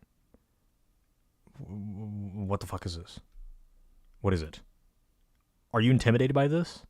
I mean, yeah, it's a fucking weird and terrifying image, but are you intimidated by the idea of this quote unquote AI being more intelligent than you? How is that going to be possible? Oh, AVC, well, you'll never know. Okay, well, that's gambler's fallacy. Anything could be fucking possible. Maybe it happens, maybe not. Why are you putting so much stock into your fear of AI? Why not just utilize it for yourself? Or better yet, become a cyborg and implant it in your own brain so that the AI still cannot outsmart you. And even then, if someone really wants to get rid of you, they could just do it without AI. AI is just another tool for them to control you and squash you and control you. Why the fuck is this? Why does this conversation keep popping up? People are looking for something to be afraid of, and then justifying their fear, and then arguing with you adamantly against it. Why? That's so fucking stupid. So, yeah, like that. Oh man. So, in my work that I'm clearly not going to tell you about, AI is good for, like, brainstorming. Ironically, when you feel like you've reached the limit after you actually tried. Let's say if I want to come up with... I need a prompt. I'm at the end of my creative rope. In order to get that ball moving, you can't create something out of nothing. So what is that something? AI is kind of like a little slot machine. You just pull the lever, see what comes out. If that's not interesting, well, pull it again. If that's not interesting, pull it again until you get something you like. But... because of the randomness of AI, it cannot reproduce the same character for you. It's going to tweak it because it doesn't. Let's say I want to create this brown-haired woman, and here I pull the slot machine. Okay, here's some prompts. All right, pick one. You know what? Actually, JK, I want to go with this Donald Trump-looking dude here. So I want to reproduce this character. It's still distinct from Donald Trump in some way. But every time you replicate it, well, it comes up with things like this. There's inconsistencies between these 4 variations. This one's kind of cool, but and this might be just a lighting thing. I don't know.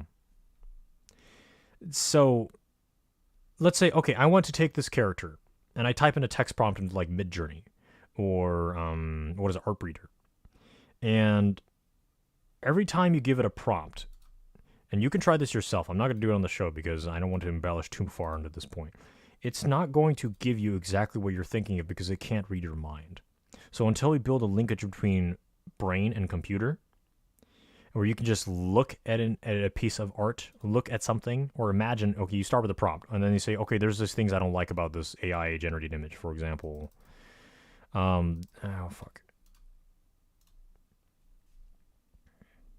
Like this. Okay, I want this picture of, I don't know, Mozart, right? But I want this fucking mutant second head of his removed. So you just look at it, and then the AI just kind of like scrubs it away and then straightens out his face for you automatically in a matter of seconds. That would be really fucking powerful. I would use the shit out of that thing. Because I can imagine a lot of the worlds. A lot of really complex things that I cannot quite draw as quickly as I would like to. Or turn into music, if it's music, or writing. And it would bring some objectivity to mental imagery. And let's say if the sophisticated AI, for example, if I wanted to make a movie, I could just mentally imagine each frame and then put together like this cacophony of just a slideshow, a high FPS slideshow of these mental images I spend, I don't know, a few minutes trying to imagine and then clean as I look at each part of the image and clean it up one bit by bit. That would be a huge, powerful tool. It would dilute the value of art because it increases the supply because now so many more people have less barriers. They have to do less work in order to express themselves artistically. But the distribution of people from, like, let's say, talented artists versus so-so artists versus people who have no creative impulses or work ethic, the distribution would still be there. It's just that the ante would be raised up for everybody. The whole playing field is raised. But this hierarchy will still be there. You'll still have your winners. You still have your, like, your mid-level performers or amateurs. And then you'd still have the people who just don't do shit. Because even if you make the work easy, there's no end to human laziness, just like how there's no end to human desires or ingenuity. No matter how easy you make it, someone's going to say, oh, it's too hard, and they'll just fucking give up. So, other than that, I mean, I guess enjoy being intimidated by the abstract nonsense that AI creates, and I don't know, go shit yourself. Yeah. So I don't know how we got into AI. Aliens, I'm not talking about fucking aliens. I don't even care to share my opinion about it. I just do not care. All right, next article. Joe Rogan doubts white supremacist march. Where are the fat people? So Joe Rogan is basically, from what I understand, he's basically becoming like a feasible alternative to Alex Jones. He is the critical opinion that is not afraid to be ridiculed or laughed at or otherwise questioned for his quote-unquote sanity by simply challenging the government narrative, which I would say, if you dare, pretty based. But I mean, yeah, go check this article out. I just want to touch on this real quick. I guess I'll put it. It's in my Discord server. You can ask me if you're curious, but if not, I guess you probably won't care anyway. Yeah, there's always fishy shit going on in terms of whatever the government says that is going on. And I praise Joe Rogan for pointing out this detail. Where are the fat people? Because usually full of fat people, right? Conspiracy theory, my ass. It's almost legitimate, really. All right, next article. Texas lawmaker who suggested God is responsible for mass shooting wants more guns at shops. Now this is a fucking weird article here. Let me tell you about it. So, quote, the Republican U.S. congressman for Texas who received massive criticism for suggesting God was responsible for this weekend's mass shooting at a shopping mall had left 8 people, including a 5-year-old, dead. Now says he wants more guns at Allen Premium Outlets. Freshman Republican Representative Keith Self, 70, constitutional, blah, blah, blah, blah. Christian nationalist, ex-Army Rangers, far-right extremist. Fucking, I can't take that phrase seriously anymore.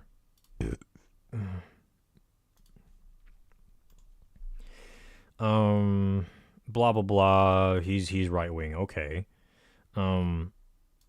Quote, but I will tell you this. I believe the policy in that mall is a no-gun zone. So any of the things we've got to consider is not having these soft targets, he said, suggesting that there are more people there with guns. Quote, I was in the military for 25 years, and I would tell you soft targets are where criminals go. If we're going to have people in a society who wantonly murder people, we are going to have to think about more about protecting our schools and soft targets like malls. This is the direction that we need to be going. What are we going to do to protect ourselves? Unless we develop some civic conscience about which means people don't murder 5-year-olds, then we need to protect society. Self also told the Post that, quote, the immediate aftermath is not the time for politics. Okay, we have long ago traded faith in God, which means civic action based on that faith for faith in the government. Yeah, honestly, that's the. Or whatever, we'll keep reading. On Saturday, just hours after the mass shooting in his district, CNN's Paula Reed challenged Self, noting that there are many saying prayers after mass shootings, quote, aren't cutting it. Well, Self responded in his now viral video, those are people who don't believe in an almighty God who is absolutely in control of our lives. I'm a Christian, I believe that he is. We have people, though, with mental health issues that we are not taking care of. The suspect is a Nazi. Oh my God! Wow, Nazi. Nazi's bad. Nazi big scapegoat. Fucking shut up. Okay, I don't. Suggested God is responsible for mall mass shootings. Mall mass shooting. What the fuck? No, you're misrepresenting him. Shame on you for fucking this shitty writing. Alternet. Shame on you, David Badash. What the fuck is with this shitty writing? God damn it. Comments turned off. Okay, that's super sketch. Look at this dislike to like ratio. 220 likes, 3k likes, dislikes. Wow. Fucking, oh, shit journalism, isn't it? So I think this guy's argument is that, okay, we because of our loss in faith in God, then that's why these shootings are happening, which is fucking kind of stupid, but it's also not what this headline is implying, he said. Texas lawmaker who suggested God is responsible for mall mass shooting wants more guns at shops. He didn't really say that either. Right-wing death squad, blah, blah, blah, blah, blah. Okay, his argument is that, okay, well, in spite of God's efforts, mentally ill people go in shootings. Sure. Okay. That's all. Well, we can go with that. All right. Then also state, quote, our founder fathers established the fundamental right of every citizen to arm and protect themselves with their families. This is indisputable, he claims, a claim which many legal experts reject. Quote, it is crucial that we not give rise to those who wish to incrementally strip away our right to self-defense. I will remain steadfast against any effort to restrict our Second Amendment rights. So if I were adamantly pro-gun, yeah, I would probably be a fan of this guy. I would think his kooky Christianity bullshit, I just wouldn't care. His bottom line is that, okay, he's against gun regulation. Or at least he says he is here. So, yeah, this article is really confusing. And only after looking it through do I really see what really was meant with this. So fucking shame on you, Mr. David Badash, an alternate. Learn to fucking write. What a shame a journalist you are. God damn. Anyway. Business Insider. Story by Catherine Tangalakis Lippert. Quote, free speech opportunist Elon Musk caved in to government pressure to censor tweets ahead of the Turkish election. Critics argue that SpaceX dealings with the country's right-wing leader may have caused the... These motherfuckers are just rushing, aren't they? What the fuck? Where's the original article? What the fuck? Anyway. Oh my god, anyway. Oh, fuck, I hurt myself.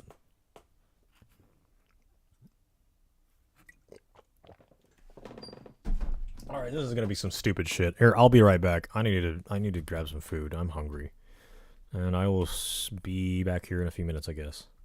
Stay tuned.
side to you, I promise.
Listen,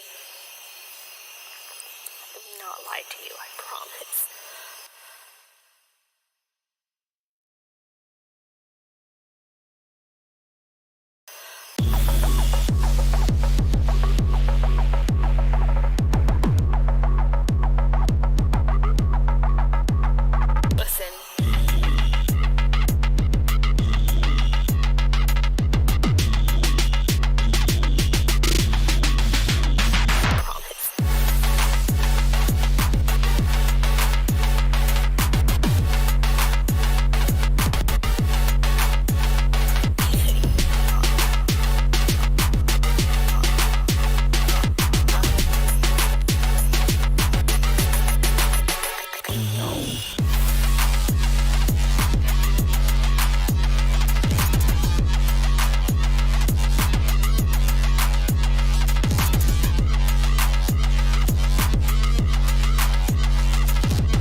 Listen,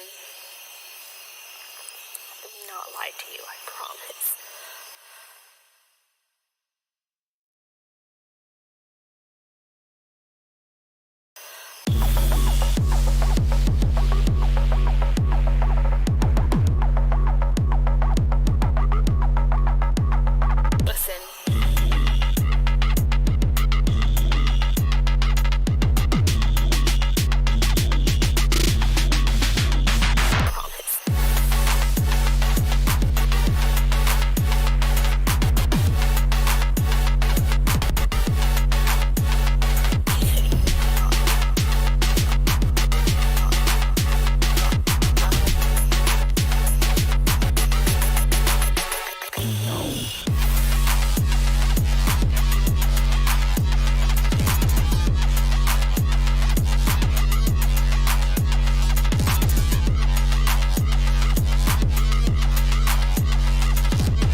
to you, I promise.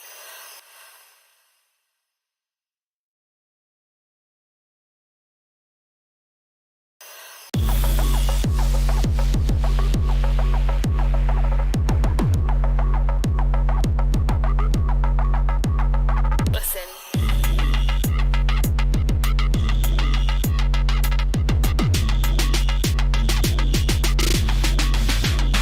Promise.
Listen. Let me not lie to you, I promise.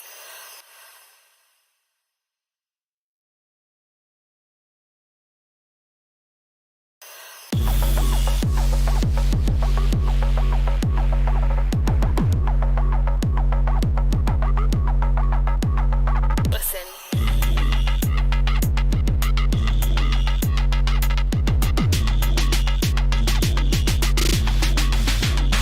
Promise.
not lie to you, I promise.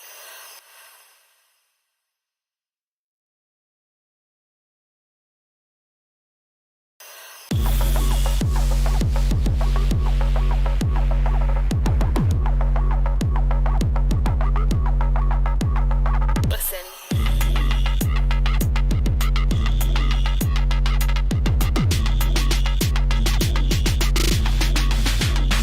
Promise.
All right.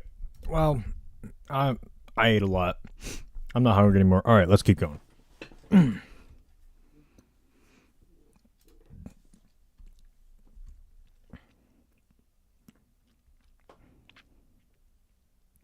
Okay. Quote, free speech okay, I don't know what the fuck the headline's about. I guess we'll just start with the article. So Elon Musk's reputation as a free speech absolutist took another hit on Saturday after Twitter sided with the Turkish government and censored the accounts of political opponents ahead of a contentious election. An announcement posted Friday evening, approximately 6 a.m. in the country. Twitter's official global government affairs account declared the platform would, quote, restrict access to some content in Turkey in response to legal requests made of the social media site. Turkey's presidential election, most closely contested in years, the Washington Post reported, is set for May 14th. Quote, the day before the critical election in Turkey, Twitter appears to be acquiescing to the demands of the country's autocratic leader Erdogan and is censoring speech on the platform, California Representative Adam Schiff tweeted in response to the news. Quote, given Twitter's total lack of transparency, it is hard to avoid the conclusion that Musk's promises of free speech have again fallen away.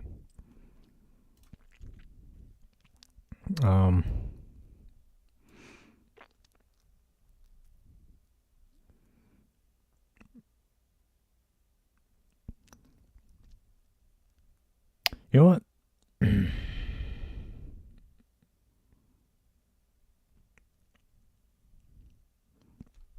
Right, people are going to do the same thing by evading censorship with VPNs. Okay, so yeah, we're getting involved in other countries' fucking foreign bullshit again, but this time not through the military, but through corporations, Twitter. So, targeted Turkish dissidents. So the details of the legal request and which specific accounts were targeted were not made public still. Dr. Tugurulkan Elmas, a postdoctoral researcher focusing on social media manipulation at Indiana University Bloomington, told Insider that he tracked roughly six accounts posting content related to Turkish election that had been suspended. Okay, so that sounds just like 2020 in the U.S., isn't it? How interesting. Targeted because they had ties to political opposition or whistleblowers who have been critical of the country's right-wing leader, President Recep Tayyip Erdogan. One account, the account of Kurdish businessman Mohammed Yakut, were among those restricted. Yakut had previously shared information about Erdogan's governmental dealings and alleged that the Turkish leader had been involved in the disappearance of his son-in-law, a Turkish Minute reported last week.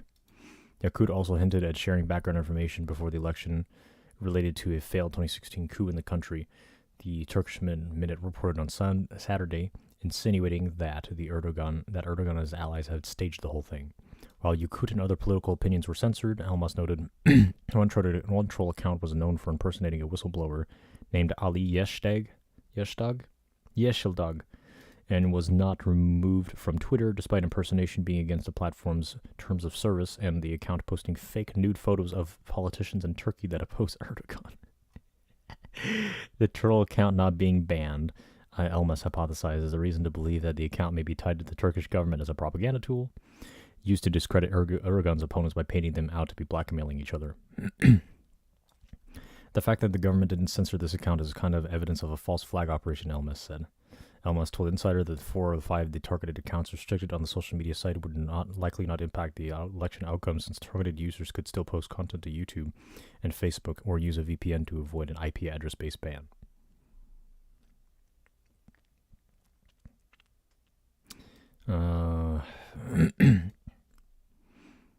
I think Twitter takes this path because the government demanded it, Elmas said. I think they also think that these bans can be easily circumvented, so blocking accounts isn't impactful, so they can just say yes to the government. End quote. Since the takeover last year, Musk's Twitter has complied with more than 80% of government requests for censorship or surveillance of users. according to a report by the technology publication Rest of World, up from a compliance rate of about 50% before leadership. So Musk's defensive response. Observers were quick to seize on Musk's decision to throw Twitter accounts at the behest of the Turkish government, which has become more authoritarian since Erdogan took power in 2014, with some Twitter users declaring Musk a, quote, free speech opportunist in response to the news. Musk, who touted the social platform as a public town square, did not take kindly to the criticism. The Turkish government asked Twitter to censor its opponents right before an election, and Elon Musk complied. Matt Iglesias, a Bloomberg columnist, tweeted on Saturday, prompting Musk to fire back in defense of his decision. Did your brain fall out of your head, Iglesias? Musk replied, The choice is have Twitter throttled in its entirety or limit access to some tweets. Which one do you want? Jamie Wales, the founder of Wikipedia, chimed in the thread saying, quote, what Wikipedia did. We stood strong for our principles and fought to the Supreme Court of Turkey and won. This is what it means to treat freedom of expression as a principle rather than a slogan. Wikipedia wasn't banned in Turkey from 2017 to 2020 over an article about state-sponsored terrorism, where the country was described as a sponsor of the Islamic State and Al-Qaeda terrorist groups. After a lengthy legal battle escalated to the country's highest court, the Turkish block of Wikipedia was lifted in January 2020. Defenders of Musk were quick to label Wales' comparison to Wikipedia as a false equivalency because the encyclopedia site operates as a non-profit, while Twitter is a for-profit business, to which Wales responded, quote, if Elon is now saying, quote, we don't care about freedom of expression if it interferes with making money, then he should just say that. Twitter defended its actions on Monday, saying it was negotiating with the Turkish government last week. The Turkish government, quote, made clear to us that Twitter was the only social media service not complying in full with existing court orders, the platform's global government affairs department tweeted. We received what we believed to be a final threat to throttle the service after several such warnings, and so, in order to keep Twitter available over the election weekend, took action on 4 accounts and 409 tweets identified by court order, Twitter said.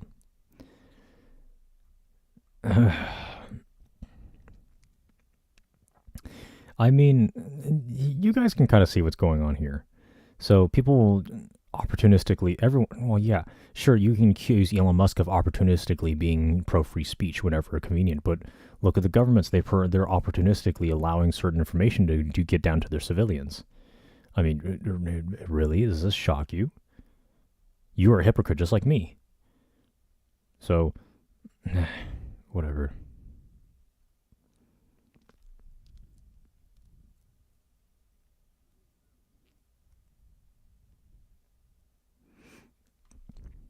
Twitter's decision to throttle access to accounts from Turkey comes as Musk's business ties to the country have solidified following increasing communication between Erdogan and Musk, Elon Musk noted, based on the news coverage of their interactions.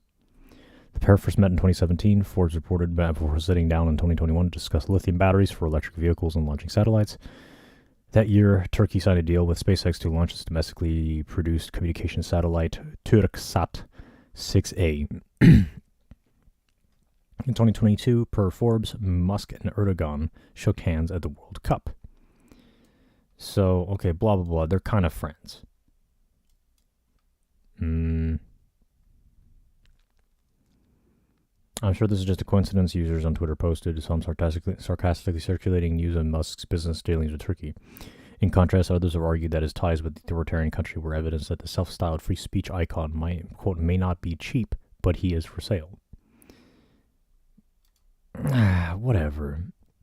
I don't know. I don't really have anything to offer with this regarding to this issue. Yeah. I still side with Elon Musk on this. I mean, at the end of the day, he's a businessman. He's going to do whatever it takes to protect Twitter's bottom line. But at the same time, if he has enough money to fund it, well, now he's just kind of pushing for his own agenda. For the most part of free speech and kind of fan service, really. He is about somewhat technologically accelerationist, a bit ambitious, overpromises and delivers a bit, but still, I mean, I would. I'd rather pick him than all the other fucking global figures at his level. That's just me. Whatever. That article kind of sucked. All right, next one. Students are increasingly refusing to go to school. It's becoming a mental health crisis. Story by Adriana Rodriguez in USA Today.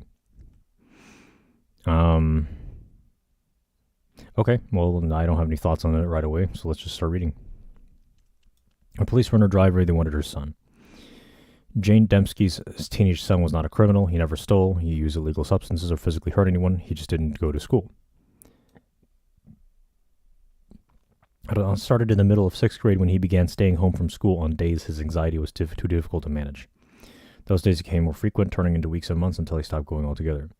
Now an officer was at her house, waiting to take her son to school.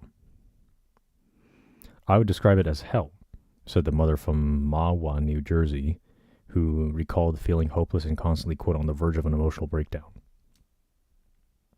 Dembski sought help from educators, doctors, and counselors trying to understand what was stopping her son from going to school for nearly a year. Finally, psychiatrists told Dembski about a condition that affects a growing number of students with severe anxiety, school avoidance. It was almost like a revelation, she told USA Today. School avoidant behavior, also called school refusal, is when a school-aged child refuses to attend school or has difficulty being in school for the entire day. Several mental health experts told USA Today that it has become a crisis that has gotten worse since the COVID-19 pandemic. There's no book on this. It is not spoke about, says Dembski, whose son declined to be interviewed by USA Today but gave his mother permission to share their story. Quote, it's very scary and parents feel a sense of hopelessness. The two continued to struggle with school avoidance for 4 years with little guidance. In 2014, she created a website to offer families the help and support she couldn't find. The site eventually turned into the School Avoidance Alliance, which spreads awareness about educates learning and educates learning facilities and families of school avoidant children. School avoidance is not a concrete diagnosis and looks different in every child. Some students consistently miss a couple days a week, while others may leave during the day or escape to the nurse or counselor's office. In some extreme cases, students don't step foot in a school for months or years at a time. Half a dozen family members and students told USA Today that school avoidance has not only affected their mental health, often leading to anxiety and depression, but also their family dynamics, relationships, and with fellow students and grades. It has threatened their prospects of graduation and a thriving future. School avoidance is a complicated condition that neither parents nor school systems are fully equipped to handle. Some experts say that school systems and national organizations are becoming to come up with strategies to get kids back into school, while others wonder if there's a better answer. Our waiting list is like 180 families right now, said Jonathan Dalton, a licensed psychologist for the Center of Anxiety and Behavioral Change in Maryland and Virginia, which offers treatment to those who are affected by anxiety and other related disorders, including school avoidance. The mental health infrastructure was never designed for this level of need. Anxiety and avoidance are teammates. In the passenger seat of her mother's car, Anna saw the school. Okay. What?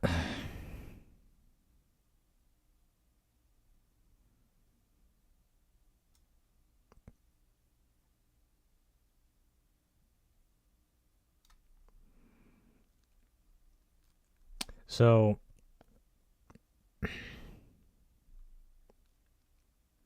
I mean, public school's fucking dog shit. And there's all kinds of reasons. Like, I don't know if any of you were ever school children. I don't know if any of you are humans. But, yeah, a lot of kids don't want to go to fucking school.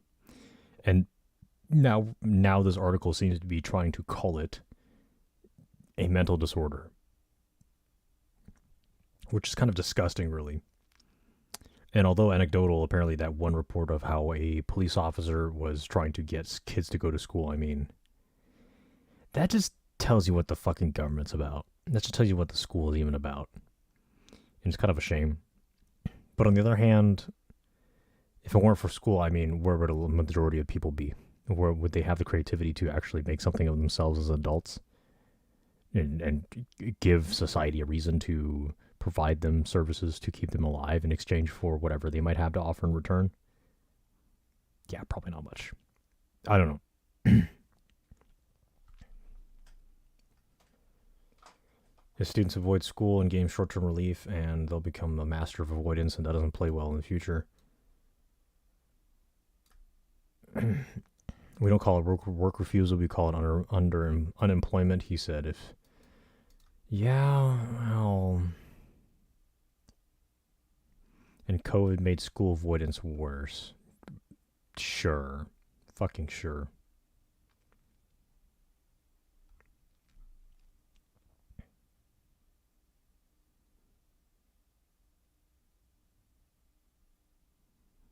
I don't know. So on the other hand, like if you get rid of all the enforcement measures, or well, actually no, in order for people to get their first jobs, they have to have a high school diploma, and you have to go to school to get that. Duh. So that's the really the only pressure that most kids have to even stay in school at all.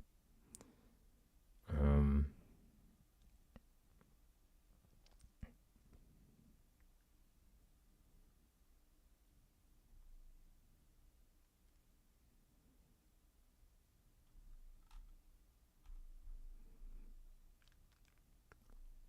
but yeah, I don't know. This hits home because I fucking hated high school.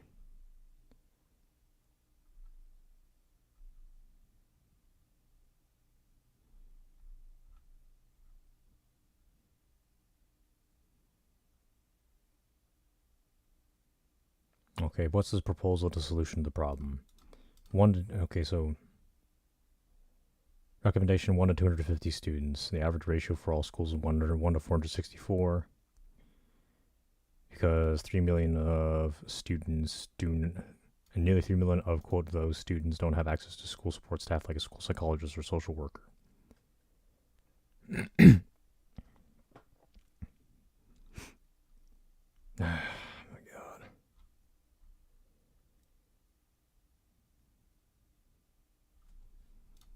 What are the comments here?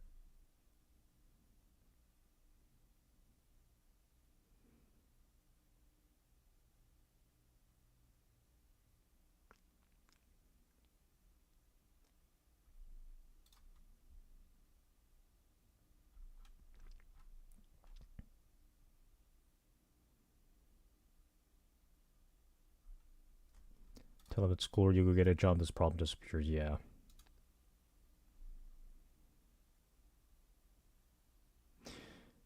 I don't know.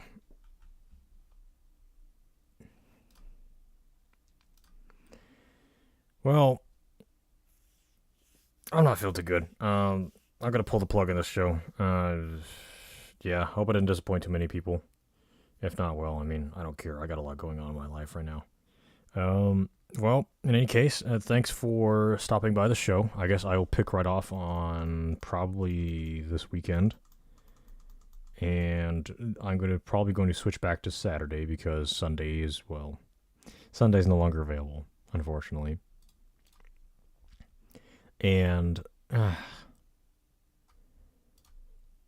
don't know. I don't know why I picked some of these articles. It's at the computer at work, and I guess something maybe things are just more interesting because I just get bored at the day job, and I don't know. But in any case, yeah, I'm running out of steam. I guess the parts of my brain that engage these kinds of stuff. I mean, I don't know. Dopamine timing is a really, really delicate balance, and I don't know. I'm exhausted. I fucking hurt myself. Oh, and I need to go take care of my injuries actually. Yeah. So thanks again for watching. My show sucks. I don't know why you're watching it, but I appreciate it anyway. Sometimes we are given things that we don't really feel like we deserve, but you got to take them anyway. Once again, if you find anything interesting on the internet, just drop it in my server. I'm more than willing to take not commissions but suggestions to what to discuss. And yeah, so I will see you around in the next episode. Catch you later.